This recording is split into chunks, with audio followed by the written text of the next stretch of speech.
అందరికీ వందనాలు. సర్వోన్నతుడు, సర్వశక్తిమంతుడైన యేసయ్య నామమున మీకు శుభములు తెలియజేస్తున్నాను. ఈరోజు మనము ప్రేమ, లవ్ లేక ప్రేమ్, దీని గుణగణాలు, దీని లక్షణాలు ఎన్ని ఉన్నాయి, వీటిని యేసయ్య తన జీవితంలో ఎలా ప్రతిబింబించాడో పరిశుద్ధ గ్రంథం ద్వారా మనం తెలుసుకోవడానికి ప్రయత్నిద్దాం. ప్రేమ, లవ్ అంటే ఏంటి, ఇది ముందు మనం చూద్దాం. ప్రేమ అంటే స్వార్థం లేని త్యాగపూరితమైన ఒక అనుభవం. అయితే ఈ ప్రేమకు ఎన్ని లక్షణాలు ఉన్నాయి మనము పరిశుద్ధ గ్రంథంలో చూస్తే, కొరింథీయులకు రాసిన మొదటి పత్రిక 13వ అధ్యాయం 4వ వచనంలో మనం చూస్తే, ప్రేమ దీర్ఘకాలం సహించును, దయ చూపించును, మత్సరపడదు, డంబముగా ప్రవర్తించదు, ఉప్పొంగదు, అమర్యాదగా నడవదు, స్వప్రయోజనము చూచుకొనదు, త్వరగా కోపపడదు, అపకారము చేయదు, దుర్నీతి విషయమై సంతోషించక సత్యమునందు సంతోషించును, అన్నింటినీ తాళును, అన్నింటినీ నమ్మును, అన్నింటినీ నిరీక్షించును, అన్నింటినీ ఓర్చును, మరియు శాశ్వత కాలము ఉండును. ఇవన్నీ ఈ ప్రేమకి సంబంధించిన లక్షణాలు, గుణగణాలు. ఇన్ని గుణగణాలు ఈ ప్రేమలో ఉంటే, ఈ ప్రేమని యేసయ్య మనల్ని ప్రేమిస్తూ అందరినీ ప్రేమించమని చెప్తున్నాడు. అందుకే కాబోలు. అయితే మనం ఒక్కటొకటిగా యేసయ్య జీవితంలో ఎలా అవి ఆయన మనకి చేసి చూయించారో మనం చూద్దాం. ప్రేమ దీర్ఘకాలం సహించును. యేసయ్య మనుషుల పాపముల విముక్తి కొరకు మరియు తండ్రి ఆజ్ఞను పాటించుట కొరకు ఈ భూలోకానికి వచ్చి స్వర్గధామాన్ని వీడి ఇక్కడ ఎన్నో శ్రమలను భరించాడు. అంతకుమించి ఆ భయంకరమైన శిలువ మరణాన్ని సహించాడు. అందుకే యేసయ్య అంటారు, తండ్రి, నీకు సమస్తము సాధ్యమే, ఈ గిన్నె నా యొద్ద నుంచి తొలగించుము, అయినను నా ఇష్టము కాదు, నీ చిత్త ప్రకారమే జరగనిమ్ము అని ఆయన మార్కు సువార్త 14వ అధ్యాయం 36వ వచనంలో పలుకుతారు. ఆయన ప్రేమ దీర్ఘకాలం సహించును. ఆయన మన పాపాల నుంచి మనల్ని విముక్తి చేయడానికి ఆయన శ్రమలను దీర్ఘకాలానికి సహించాడు, మరణాన్ని వరించాడు. అది ప్రేమ అంటే. దయ చూపించును. రెండవదిగా, యేసయ్య కుంటివారి మీదను, గ్రుడ్డివారి మీదను, కుష్ఠరోగుల మీదను, పేదల మీదను, విధవరాండ్రుల మీదను, దురాత్మలు పట్టిన వారి మీదను, వికలాంగుల మీదను ఆయన మరి ఎక్కువగా దయ చూపించెను. లూకాసు వార్త 17వ అధ్యాయం 12 నుంచి 13 వచనాలు మనం చూస్తే, ఆయన ఒక గ్రామంలోకి వెళ్ళుచుండగా 10 మంది కుష్ఠరోగులు ఆయన ఎదురుగా వచ్చి దూరముగా నిలిచి, యేసు ప్రభువా, మమ్మను కనికరించమని కేకలు వేసిరి. ఆయన వారిని చూసి, మీరు వెళ్ళి మిమ్మును యాజకులకు కనపరుచుకొనుడి అని చెప్పాను. వారు వెళ్ళుచుండగా శుద్ధులైరి. ఇలా ఆయన ఎంతోమందిని ఆయన దయ చూయించి వారికి స్వస్థత దయచేశారు, వారిని రక్షించారు. అందుకే యేసయ్యని దయామయుడు, కరుణామయుడు అంటారు. మూడవదిగా ప్రేమ మత్సరపడదు. మత్సరపడడం అంటే ఎదుటివారి కలిగినది చూసి ఆశపడము లేక అసూయపడడం. ఇటువంటిది యేసయ్య ఎన్నడూ చేయలేదు. దీనికి విపరీతంగా ప్రధాన యాజకులు అసూయ చేత యేసుని అప్పగించరి. అప్పుడు మనం అది మార్కు 15:9 మనం చూస్తే, ఆయన మీద యూదులు కానీ ప్రధాన యాజకులు కానీ పరిసయ్యులు కానీ అసూయపడ్డారు, కానీ ఆయన ఎవరి మీద అసూయపడలేదు. రాజులకు రాజు అయి ఉన్నాడు, ప్రభువులకు ప్రభు అయి ఉన్నాడు. అయినప్పటికీ కూడా ఆయన ఎవరి మీద అసూయ పడలేదు. ప్రేమ డంబముగా ప్రవర్తించదు మరియు ఉప్పొంగదు. యేసయ్య స్వర్గధామమును వీడి పరలోక మహిమ కలిగి ఉండి దేవుని కుమారుడయ్యుండి అద్భుతము ఆశ్చర్యకార్యములు చేయొచ్చు ఉన్నప్పటికీ కూడా ఎన్నడూ ఆయన డంబము ప్రవర్తించలేదు, ఎన్నడూ ఆయన ఉప్పొంగలేదు. అటువంటి మాటలు కూడా ఎన్నడూ ఆయన మాట్లాడలేదు. అది మనం చూస్తే మత్తయి సువార్త 26వ అధ్యాయం 53వ వచనములో, నేను తండ్రిని వేడుకొనిన ఎడల ఆయన 12 సేనా వ్యూహముల కంటే ఎక్కువ మంది దూతలను పంపును. అంటే 12 సేనా వ్యూహాలంటే 72,000 మంది దూతలు. ఒక్క దూతకే 182,000 మందిని సంహరించే శక్తి ఉంది. అంత శక్తి గల సైన్యాన్ని తండ్రి యేసయ్య అడిగితే పంపగలడు. ఆయన కూడా ఎన్నడూ ఆయన ఆ శక్తిని ప్రదర్శించలేదు. ఇంతటి శక్తి సామర్థ్యాలు కలిగి కూడా, రాజులకు రాజు అయ్యుండి ప్రభువులకు ప్రభు అయ్యుండి కూడా ఆయన ఎన్నడూ అటువంటి డంబాన్ని ఆయన ప్రకటించలేదు. ఆ విధంగా ఆయన తన జీవితాన్ని జీవించలేదు. అలా ఇప్పుడు ప్రవర్తించిన కూడా ఆయన లేడు. ఎందుకంటే ఆయన ప్రేమామూర్తి. ఐదవదిగా చూస్తే ప్రేమ అమర్యాదగా నడవదు. యేసయ్య అన్నడు అమర్యాదగా ఎవరితోనూ నడవలేదు. చివరికి ఆయనను పట్టించిన ప్రధాన యాజకులను కానీ పరిసయ్యులను కానీ ఎవరిని ఆయన అమర్యాదగా నడవలేదు. చివరికి పొంతి ఫిలాతుతో కూడా ఆయన అమర్యాదగా మాట్లాడలేదు. ఫిలాతు నీవు రాజువా అని ఆయనను అడగగా యేసు నీవన్నట్టు నేను రాజునే అని సమాధానం చెప్పాను, కానీ ఆయనకి వ్యతిరేకంగా ఆయన డంబం పోతూ సమాధానం చెప్పలేదు, గర్వంగా సమాధానం చెప్పలేదు. తండ్రి కుమారుడై ఉండి శక్తిమంతుడై ఉండి కూడా, రాజులకు రాజు అయి ఉండి కూడా ఆ రాజుకి ఆయన సమాధానం అమర్యాదగా చెప్పలేదు. సో దేవుడు ప్రేమ కలిగి ఉన్నాడు కనుకనే ఆయన అమర్యాదగా మాట్లాడలేదు. స్వప్రయోజనము చూసుకొనదు.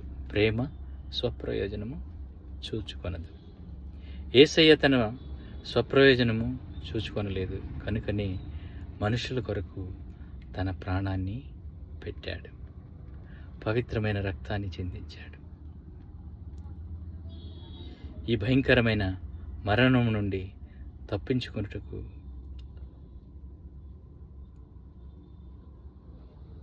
అవహేళన ఉన్నప్పటికీ లోక కళ్యాణం కొరకు, మానవజాతి పాప విముక్తి కొరకు, తండ్రి చిత్తమును నెరవేర్చుట కొరకు ఆయన వచ్చాడు, కానీ ఆయన స్వప్రయోజనం చూసుకోలేదు. మత్తయి 20 అధ్యాయము 28వ వచనములు మనం చూస్తే, అలాగే మనుష్య కుమారుడు పరిచారము చేయించుకొనుటకు రాలేదు, కానీ పరిచారము చేయుటకు, అనేకులకు ప్రతిగా విమోచన క్రయధనముగా తన ప్రాణము ఇచ్చుటకు వచ్చెను. చూసారా, ఆయన స్వప్రయోజనం చూసుకొని ఉంటే మనతోటి సేవలు చేయించుకునేవాడు. లేకుంటే ఆ స్వర్గధామాన్ని వీడి ఈ భూలోకానికి శ్రమల్ని అనుభవించడానికి వచ్చేవాడు కాదు. ఆయన స్వప్రయోజనం చూసుకోలేదు. ఆయన అనంతమైన ప్రేమ కలిగి ఉన్నాడు.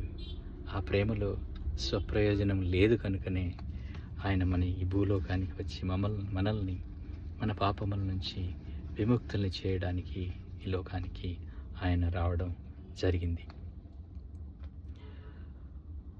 మరి ఒక గుణమైన ప్రేమకున్న గుణం ఏంటంటే అన్నింటినీ తాళును, త్వరగా కోపపడదు, అన్నింటినీ ఓర్చును, మరియు ఎన్నడూ అది ఆ ప్రేమ కోపాన్ని చూయించదట. యేసయ్యను ప్రధాన యాజకులు, శాస్త్రులు, సైనికులు, యూదులు ఆయనను ఎంతో శ్రమలకు గురి చేశారు. ఆయన కొట్టారు, ఉమ్మివేశారు, ఆయన గడ్డం లాగారు, కొరడాలతో కొట్టారు, ముళ్ళ కిరీటం పెట్టారు. అదియు కాక ఆయన మోయజాలని సిలువని ఆయన భుజం మీద పెట్టి ఆయనతోటి మోయించారు. అది కూడా కొండ ఎక్కడం అంటే ఇట్ ఈస్ టెరిబుల్ థింగ్. సాధారణంగా నడవడం వేరు, కొండకి పైకి ఎక్కడం, అంత బరువును మోస్తూ అంత భారాన్ని భరిస్తూ కూడా ఆయన ఎన్నడూ కోప్పడలేదు, ఎవరి మీద కోప్పడలేదు. దానికి కారణం ఆయనలో ఉన్న ప్రేమ. ఆ ప్రేమలో ఉన్న గుణం అన్నింటినీ తాళును, అన్నింటినీ ఓర్చును, ఎన్నడూ కోపపడదు. ఇన్ని శ్రమల్లో కూడా ఆయన తండ్రిని వేడుకుంటున్నాడు. తండ్రి, వీరేమి చేయుచున్నారో వీరికి తెలియదు అని. చూసావా, ఎంత ప్రేమ, ఎంత ప్రేమ తండ్రికి. శిక్షించిన వారిని కూడా ఆయన రక్షించాలని కోరుకుంటున్నాడు. ఎంతటి ప్రేమ, ప్రేమామయుడు యేసయ్య.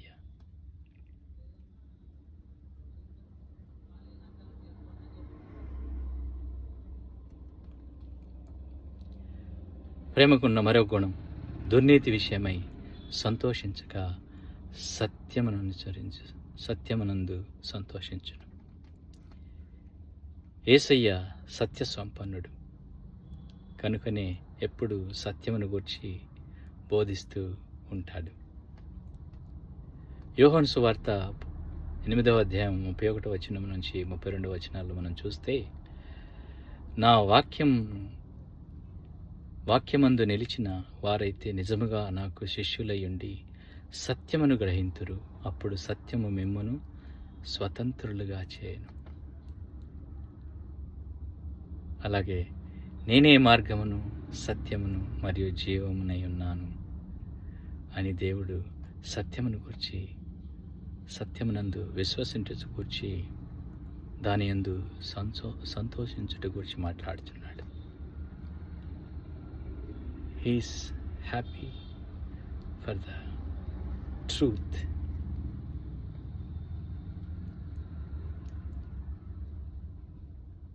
దుర్నీతి విషయమై ఆయన సంతోషించటలేదు. ఆయన సత్యంను గూర్చి సంతోషిస్తున్నాడు. ఆయన సత్యవంతుడు.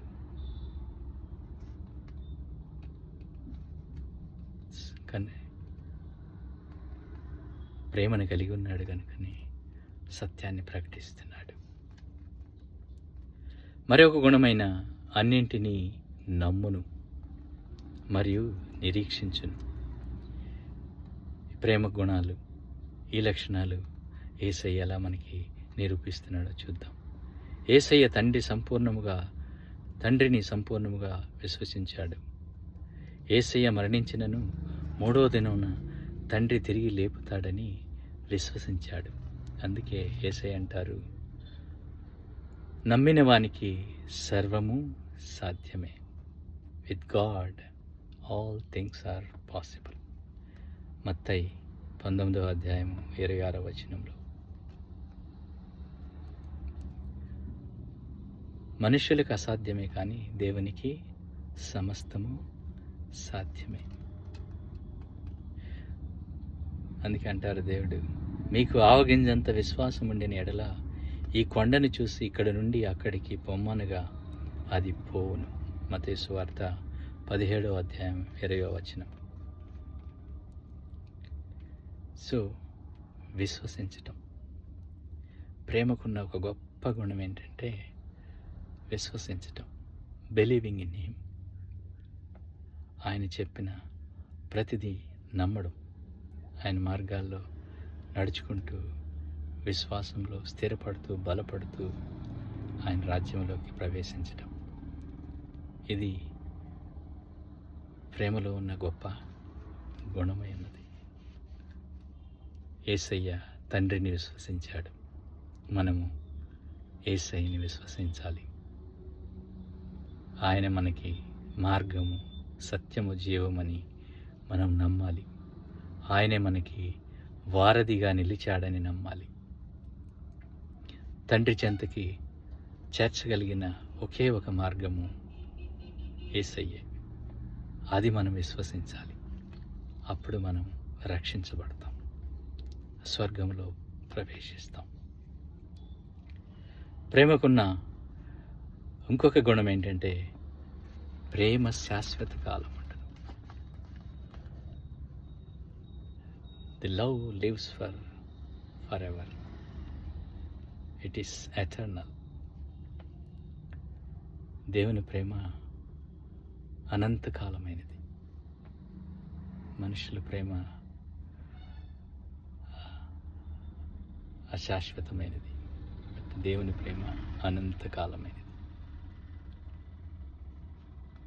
యేసయ్య చూపిన ప్రేమ శాశ్వత కాలం ఉండును. అందుకే యోహాను సువార్త 15వ అధ్యాయం 13వ వచనంలో మనం చూస్తే, తన స్నేహితుని కొరకు తన ప్రాణం పెట్టువాని కంటే ఎక్కువైన ప్రేమ గలవాడెవడనూ లేడు. చూసారా? తన స్నేహితుని కొరకు ప్రాణం పెట్టువాడు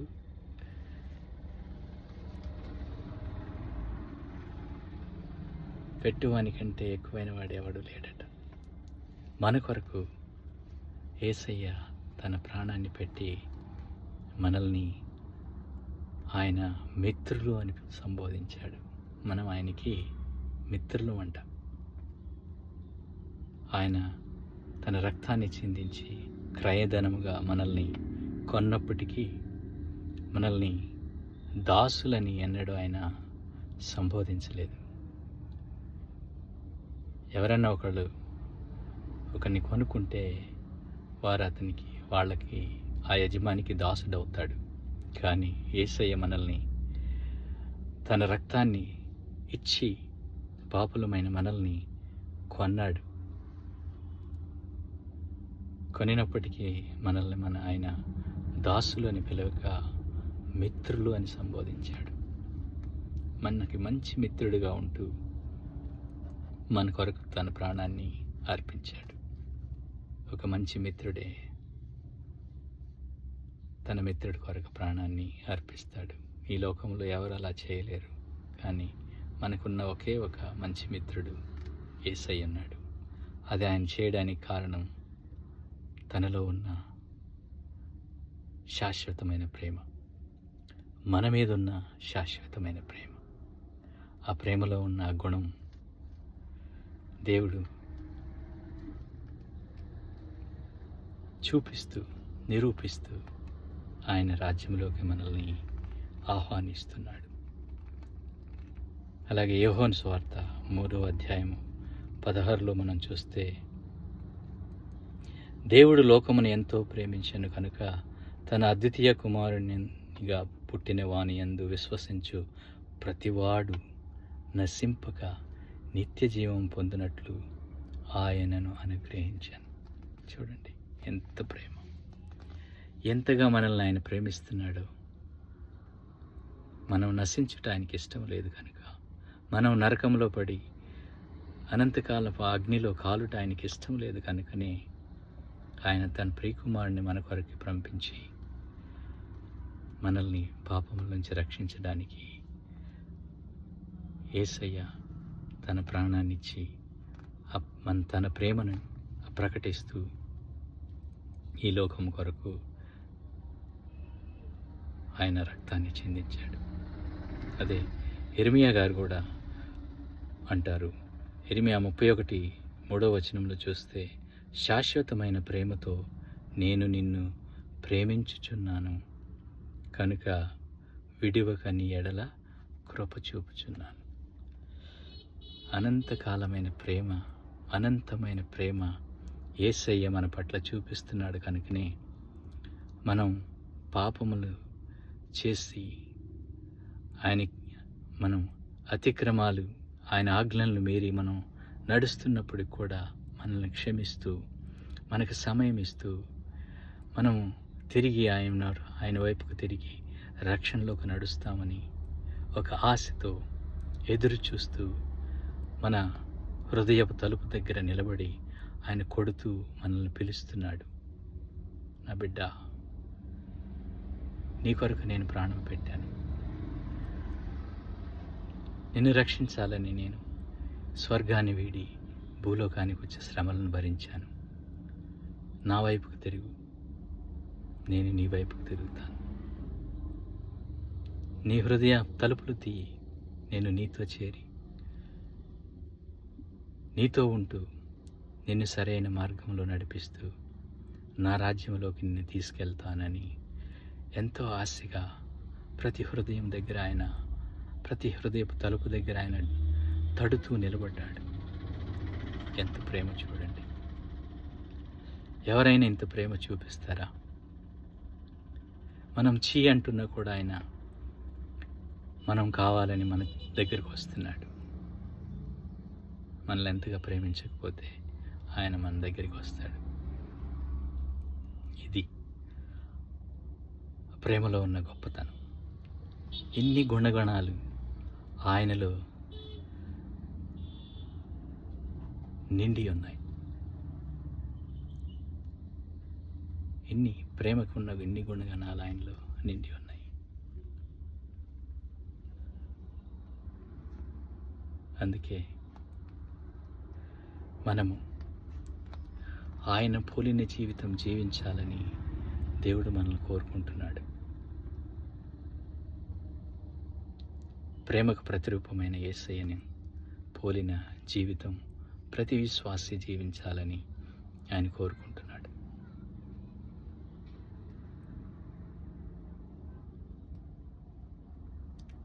కనుక ప్రియులారా, మనం ఎన్ని లక్షణాలు మనం కలిగి ఉన్నామా? మనం ప్రేమ కలిగి ఉన్నామా? ప్రేమలో ఉన్న ఇన్ని లక్షణాలను మనము కలిగి ఉన్నామా? ఒకవేళ లేకుంటే వీటిని మన జీవితాల్లో మనం కలిగి ఉండడానికి ప్రయత్నించాలి. యేసయ్య తన లోకంలో చేర్చుకోవడానికి ఇన్ని గుణాలు, ఇన్ని కలిగి ఉన్న ప్రేమను మనం కలిగి ఉండాలని కోరుకుంటున్నాడు. అందుకే ఆయన మనకి ఒక ఆజ్ఞగా ఇచ్చాడు, నిన్ను వలె నీ పొరుగు అని ప్రేమించు అని. ప్రేమకున్న గొప్పతనం అది.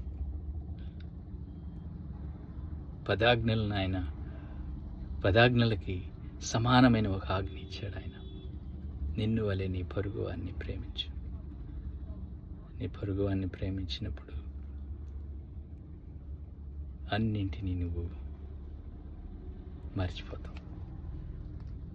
ప్రేమలో ఉన్నంత గొప్పతనం. ఈ ద్వేషాలు, ఈ మోసాలు, ఈ పాపాలు, ఈ హత్యలు, ఇవన్నీ మర్చిపోతావు. అందుకే దేవుడు అంటాడు, నిన్ను వలె నీ పొరుగు వారిని ప్రేమించు అని. సో మిమ్మల్ని నేను రిక్వెస్ట్ చేసేది ఒకటే, మనమందరం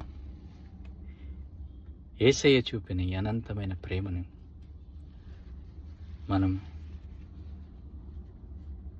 మనతో పాటు ఉన్న వారితో చూపించడానికి ప్రయత్నిద్దాం. యేసయ్య అంత గొప్పవారం మనం కాదు, ఆయనతో మనం పోల్చుకోదగిన వారం కాదు. అయినప్పటికీ ఆయన మనకి ఆజ్ఞగా ఇచ్చిన ఈ ప్రేమను మన జీవితాల్లో మనం అన్వయించుకొని ఈ ప్రేమలో ఉన్న ఈ లక్షణాలన్నింటినీ మనం అవలంబిస్తూ ఆయనను పోలిన జీవితం జీవించడానికి ప్రయత్నిద్దాం. ప్రయత్నించిన నాడు మనం ఒక నూతన సృష్టిగా మారి మనలో ఒక నూతన వ్యక్తి జన్మించి ఆయన రాజ్యానికి అర్హులుగా మారగలం, ఆయన రాజ్యంలో ప్రవేశించగలం. సో మిమ్మల్ని అందరినీ రిక్వెస్ట్ చేసేది అదే, ప్రయత్నించండి. ఈ ప్రేమలో ఉన్న ఇన్ని గుణాలు, ఆల్మోస్ట్ 15 గుణాలు ఉన్నాయి. ఈ 15 గుణాల్లో ఎన్ని గుణాలు మీరు కలిగి ఉన్నారో నాకైతే తెలీదు. ఒకవేళ మీలో ఈ గుణాలు ఏమన్నా లోపించుంటే వాటిని పొందడానికి మీరు ప్రయత్నించండి. ప్రయత్నిస్తే అసాధ్యమైనది ఏది కాదు. దేవుణ్ణి అడుగుదాం, ప్రార్థనలో అడుగుదాం. తప్పక ఆయన మేలు చేస్తాడు. ఈ ప్రేమని ప్రతి విశ్వాసిలో పెంపొందిస్తాడు. మీరు చేస్తారని నమ్ముతున్నాను. ఈ వీడియో చూసిన తర్వాత మీ జీవితాల్లో మార్పుని మీరే చూస్తారు అని నేను విశ్వసిస్తున్నాను. మీరు మీ ఎదుటివారిని ప్రేమించడం మొదలు పెడతారు. మీ శత్రువుల్ని మీరు ప్రేమించడం మొదలు పెడతారు. మీ చుట్టుపక్కల ఉన్న ప్రతి వారిని మీరు ప్రేమించడం మొదలు పెడతారు. మీ చుట్టుపక్కల ఉన్న మీ ప్రాంతమే మారిపోయి మీకు క్రొత్తగా కనిపించడం మొదలవుతుంది. అది ప్రేమలో ఉన్న గొప్పతనం. యేసయ్య మనకు నేర్పిన ఈ గొప్ప శిక్షను మీరు పాటిస్తారని విశ్వసిస్తూ మీ అందరికీ ధన్యవాదాలు తెలియజేస్తూ ఈ వీడియోల్ని వీలైనంత మందికి మీరు షేర్ చేసి ప్రేమను పంచుతారని కోరుకుంటున్నాను. Thank you. God bless you. Take care.